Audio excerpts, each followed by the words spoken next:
Take my life and let it be consecrated, Lord, to Thee. Take my moments and my days, let them flow in ceaseless praise. Let them flow in ceaseless praise. Take my hands and let them move at the impulse of Thy love.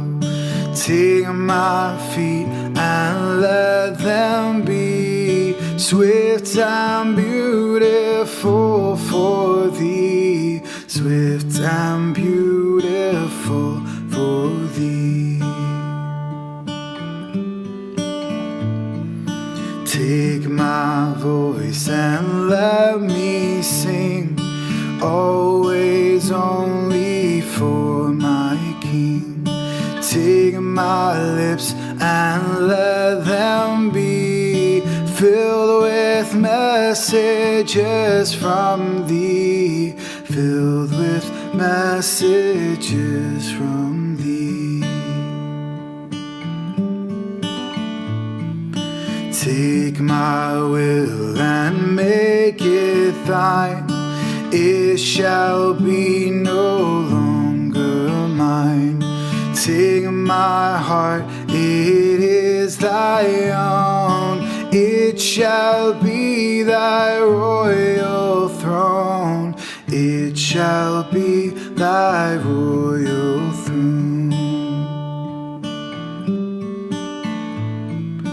Take my love, my Lord, I pour at Thy feet, its treasure store.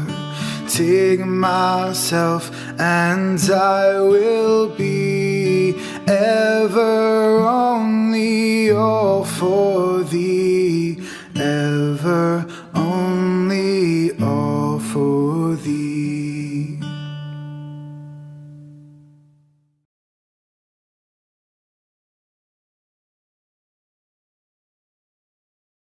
Isang mapagpalang umaga po mga magulang namin at mga kapatid. Welcome po kayo dito sa St. Paul United Methodist Church, Tondo, Manila Online Prayer Covenant. Samahan niyo po ako sa pagbasa sa mga talata na ating pong pagbubulay-bulayan sa umagang ito sa sulat ayon kay Propeta Isaiah sa Kabanatang 6, mga talatang 5 hanggang 8. Sinabi ko, kawawa ako sapagkat ako ay isang makasalanan at mula sa isang lahing makasalanan. Mapapahamak ako sapagkat nakita ko ang hari, si Yahweh, ang makapangyarihan sa lahat. Pagkatapos, may isang seraping sumipit ng baga mula sa altar at lumipad patungo sa akin. Idinampi niya ang baga sa aking mga labi at sinabi, ngayong naidampi na ito sa iyong mga labi, pinatawad ka na at nilinis na ang iyong mga kasalanan. At narinig ko ang tinig ni Yahweh na nagsasabi, sino ang aking ipadadala? Sino ang magpapahayag para sa atin? Sumagot ako, narito po ako ang inyong isugo. Ang kwento pong ito ay ang pagkatawag ng Diyos kay Propeta Isaias o kay Isaias bago siya naging lingkod ng Diyos sa pamamagitan ng pagiging isang propeta. Sa mga nauna pong talata na bagamat hindi na po natin binasa, meron pong isang hari na namatay na ang pangalan ay Uzias, si Haring Uzias. At sinasabi ng mga Bible scholar na si Haring Uzias ay kamag-anak po ni Isaias. At namatay po yung hari po na iyon. At malaking dagok po iyon para sa kalagayan ng Israel at kalagayan marahil ng inaasahan, ng sinasandalan ni Isaias, at isang araw nga ay namatay ang hari na ito. At doon po sa templo ay nakita niya ang isa pang hari, ngunit ang haring ito ay hari ng mga hari. At ito nga po ay ang presensya ng Diyos doon sa nakikita niya doon sa templo na nakaupo sa kanyang trono siguro vision ito ni Propeta Isaias, at meron pong mga anghel na naroroon at nakikita nila yung nakikita ni Isaias yung kabanalan ng Diyos, at ang tunay naman na ang Diyos ay banal. At dahil po doon ay nakita ni Isaias sa kanyang sarili sa mga talatang binasa natin kanina, na inamin niya na siya ay kawawa, pangalawa makasalanan, namumuhay sa gitna ng mga tao o lahing makasalanan.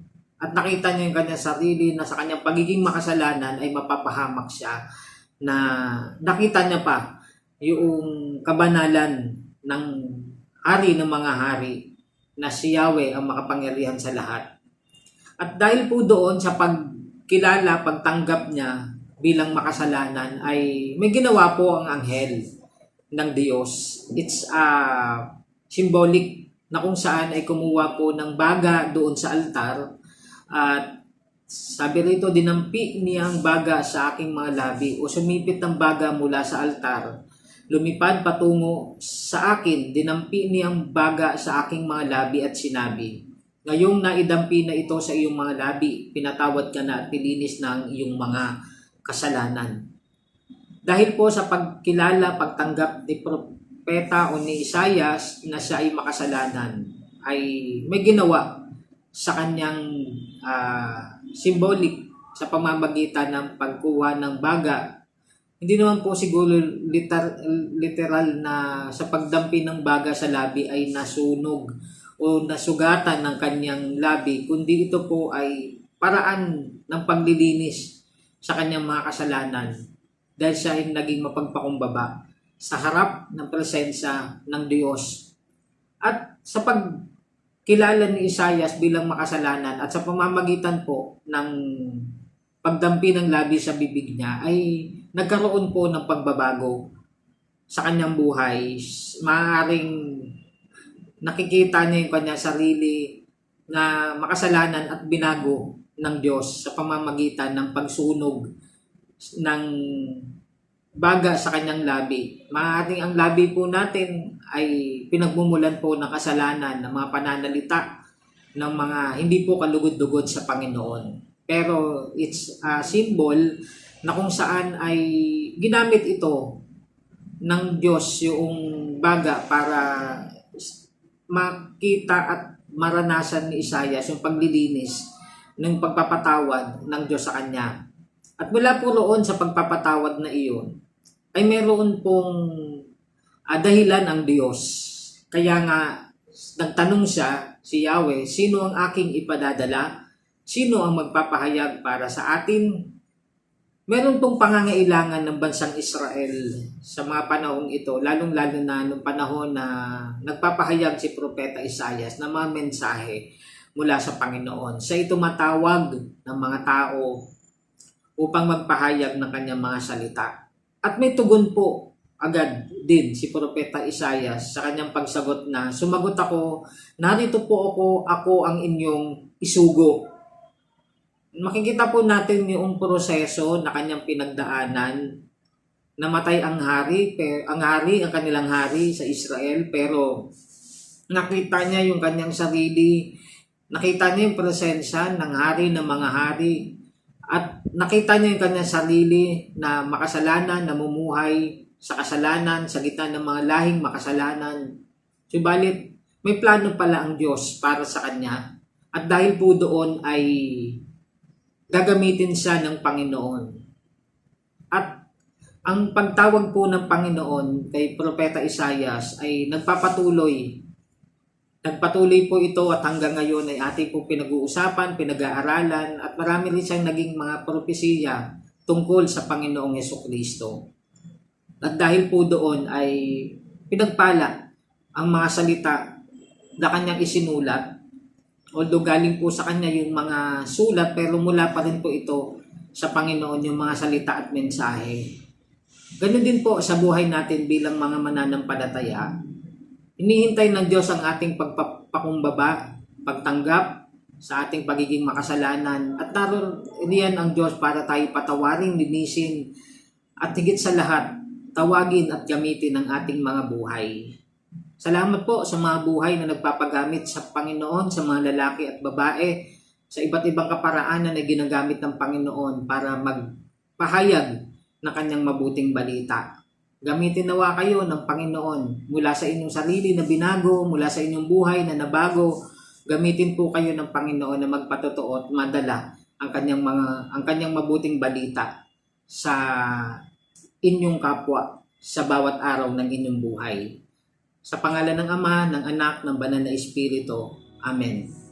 Tayo po ay manalangin. Aming Ama at aming Diyos na tumawag sa amin, na nagmamahal sa amin. Salamat Panginoon sa pagtitiwala mo sa amin, sa pagkakaloob po o Diyos ng inyong salita. Tunay nga po Panginoon, hindi sa aming sarili, kaya kami po ay nakakagawa ng pangangaral, pagtuturo, pagbabahagi ng iyong salita. Kami man Panginoon ay makasalanan na naligtas dahil sa inyong biyaya, dahil sa inyong pagmamahal sa amin Panginoon.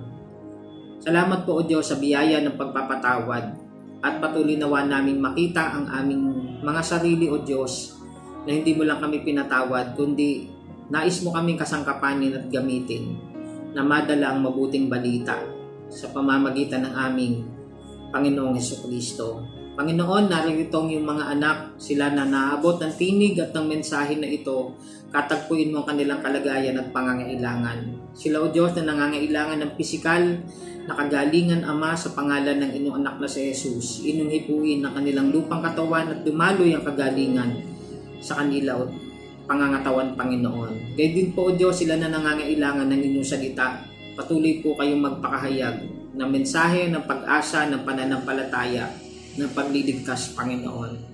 Pinagpapala ka namin, aming Ama at aming Diyos, sa umagang ito. Dalangin po namin ang maghapon, minsan pa ay maging isang hamon, pagpapala, isang bagong karanasan, na kayo ang buhay na Diyos na aming kasama. Sa inyo po ang pinakamataas na papuri, pagsamba at pagpapasalamat ay aming ibinabalik sa matamis na pangalan ng inyong anak na si Jesus. Amen.